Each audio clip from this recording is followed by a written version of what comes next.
1, 2, 3, come on! Come on, come on.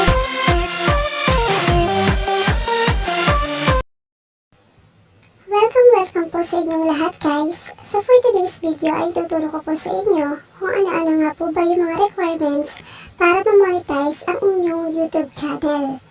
Yes guys, maaari po natin gamitin ang ating YouTube account para kumita po tayo habang naka-quarantine. Marami po sa atin ang hindi nakakaalam nito.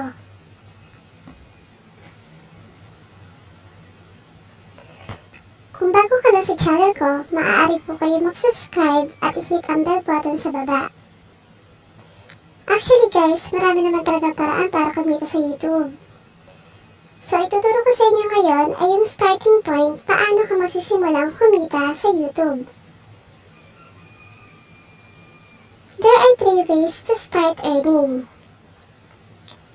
The first one is to have at least 1,000 bananas.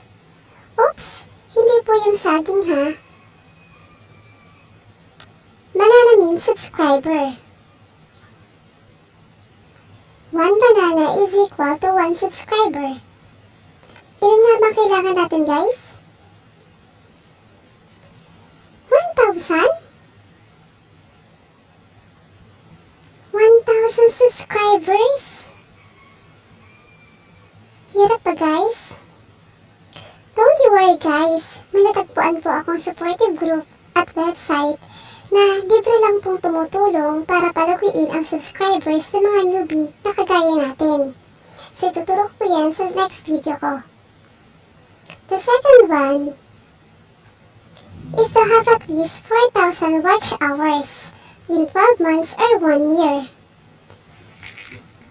4,000 watch hours? Don't worry guys, may mga free techniques and tips din ako ibibigay sa inyo sa susunod na video na gagawin ko. So ituturo ko din sa inyo kung ano ba yung tinatawag na 4,000 watch hours na kinakailangan dito sa YouTube. And the third one is to obey the YPP policies. Ibig sabihin, huwag daw po tayong pasaway. Lahat naman po ng page at website ay may kanya-kanya pong policies. Ang kailangan lang po natin dito ay sumunod. Ang tip ko sa inyo guys, maging masunurin po kayo.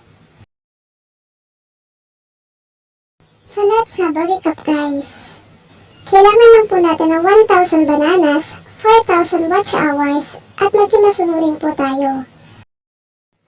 Kung nakatulong sa iyo ang video na to at nais mo pang matuto sa susunod, pag-subscribe ka lang sa channel ko at i-hit ang bell button sa baba.